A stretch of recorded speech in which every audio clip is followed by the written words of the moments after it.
Welcome back. आज देश के प्रधानमंत्री ने एक सॉफ्ट सिग्नल दिया है देश की आम जनता को। वो सॉफ्ट सिग्नल ये कहता है क्रिप्टो करेंसी के लिए थोड़ा सा सावधान रहें। देश के प्रधानमंत्री ने दुनिया को ये कहा है कि क्रिप्टो करेंसी के लिए सारे देशों को साथ में आना पड़ेगा और इंश्योर करना होगा कि क्रिप्टो करेंसी किसी गलत हाथ में ना पड़ जाए। हमें देश के युवाओं को भी बचाना होगा।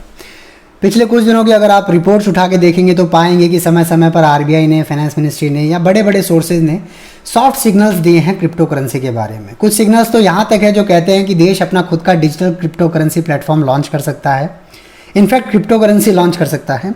और कुछ लोग ये कह रहे हैं कि क्रिप्टो करेंसी कंप्लीटली बैन हो सकती है। मैं आपको क्लियर कर देना चाहता हूँ कि क्रिप्टो करेंसी पे यहाँ से क्या होने की संभावना है। इस चीज़ की ज़ीरो संभावना है कि क्रिप्टो करेंसी कंप्लीटली बैन होगा, क्योंकि इस चीज़ से अब बहुत पैसा अटक गया।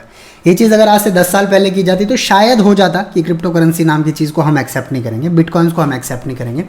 बट अब भारत इतना पैसा पंप कर चुका है, यानी आप यकीन नहीं करेंगे, भारत के 10 करोड़ लोग क्रिप्टो करेंसी में इन्वेस्टमेंट रखते हैं। मतलब सीरियसली 5, 5.5, 6 करोड़ लोग IT रिटर्न फाइल करते हैं और 10 करोड़ लोग बिटकॉइन में इन्वेस्ट। कितने दोगले लोग हैं यार, मतलब हद हो गई है यार।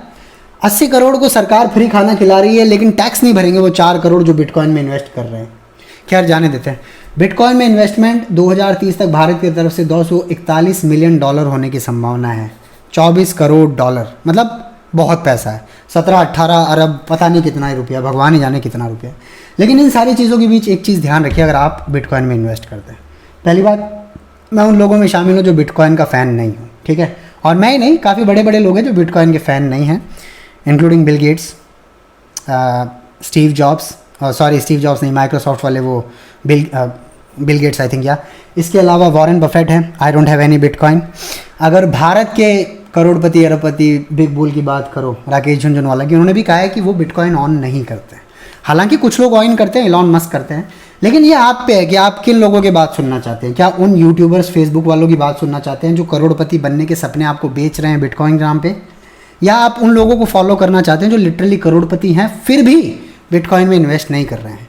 इवन गूगल के सुंदर पिचई ने बिटकॉइन में इन्वेस्ट नहीं किया है, जो कि खुद एक टेक्नो फ्रीक हैं। दुनिया की सबसे बड़ी कंपनी के CEO जब बिटकॉइन या क्रिप्टो करेंसी में इन्वेस्ट नहीं करते तो आपको समझना चाहिए कि सब कुछ ठीक नहीं है। मतलब बिटकॉइन कोई प्रोडक्ट नहीं है। इसके साथ साथ सबसे बड़ी प्रॉब्लम है कि बिटकॉइन एक ऑनलाइन ट्रेल है, दैट्स ऑल। बिटकॉइन एक कॉम्बिनेशन है डेटा का, नंबर का, अल्फ़ाबेट्स का, एक लंबी चेन है जो इधर से उधर जाएगी, और जितनी बार इधर से उधर जाएगी, जितने ट्रांजैक्शंस होंगे वो पब्लिक लाइब्रेरी में अवेलेबल होंगे और उतनी बार वो ट्रेल लंबी होती जाएगी। तो सोच के देखिए, एक समय ऐसा आएगा कि सिर्फ एनर्जी यूज़ कर रहा होगा बिटकॉइन और अपना पर्पज़ ही सॉल्व नहीं कर पा रहा होगा। और पर्पज़ क्या? पर्पज़ बताया जाता है कि ये डिसेंट्रलाइज्ड है, इसको कोई कंट्री ओन नहीं कर सकता। कैसे ये फ्यूचर की करेंसी हो सकती है जिस करेंसी से किसी देश को टैक्स ना मिले? मतलब कैसे ऐसा संभव है कि अमेरिका बिटकॉइंस में डील करने लगे, डिसेंट्रलाइज्ड करेंसी में, वो भी तब जब उनके अमेरिकी राष्ट्रपति को करोड़ों डॉलर खर्च करके इधर से उधर यात्रा करनी होती है। उसके लिए टैक्स चाहिए और टैक्स खाली सेंट्रलाइज्ड करेंसी के थ्रू ही आ सकता है।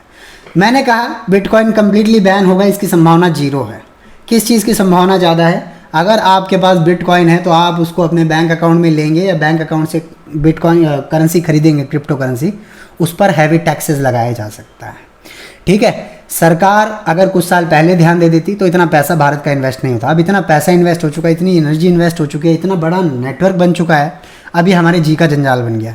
तो अभी भारत सरकार को भी बहुत कॉशियसली हैंडल करना होगा, और उससे भी ज़्यादा कॉशियसली हैंडल करना होगा मेरे युवा दोस्तों को जो बिटकॉइन को एक करेंसी की बजाय असेट इन्वेस्टमेंट के तौर पे ले रहे हैं, ठीक है। बिटकॉइन एनर्जी इंटेंसिव टेक्नोलॉजी है, ठीक है।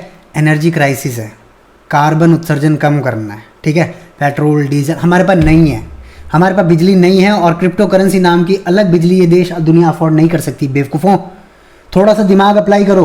एंड कितना डिफिकल्ट है यार 10 रुपये दे के समोसा खरीदना, उसके लिए तुमको डिसेंट्रलाइज करेंसी चाहिए। अगर डिसेंट्रलाइज करेंसी चाहिए इसका मतलब कुछ आप इलीगल कर रहे हो, और अगर इलीगल कर रहे हो तो आपकी इस देश में क्रिप्टो करेंसी यूज़ करने की इजाज़त नहीं होनी चाहिए। जय हिंद।